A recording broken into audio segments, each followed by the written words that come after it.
السلام علیکم یا ابو بکر شبلی۔ بغداد پاک میں حضرت امام اعظم ابو حنیفہ رضی اللہ تعالیٰ عنہ کے مرقد پاک کے پیچھے کا علاقہ، اور اس علاقے میں ولی کامل شیخ عارف امام العارفین قطب العارفین الولی الصالح شیخ زاہد محمد ابو بکر دلف بن جعفر یونس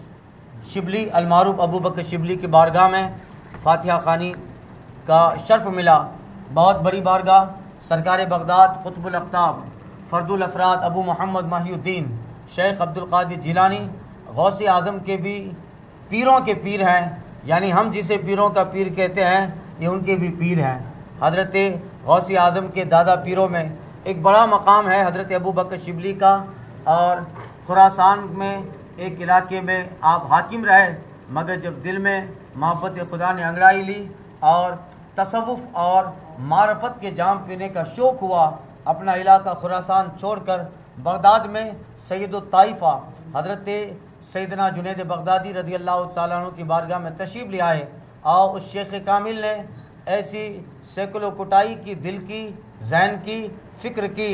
اور اندر معرفت کے سے جام پلائے کہ خراسان کا حاکم اپنے وقت کا قطب العارفین بن گیا۔ حضرت شیخ ابو بکر شبلی رضی اللہ تعالیٰ عنہ ہمارے سلسلے عالیہ قادریہ رضویہ کے ایک زبردست امام ہیں۔ امام اہل سنت اعلیٰ حضرت نے انہی کا واسطہ وسیلہ لیا اور ہمیں سکھایا، بہر شبلی شیر حق دنیا کے کتوں سے بچا، ایک کا رکھ عبد واحد بیریا کے واسطے، بغداد محلہ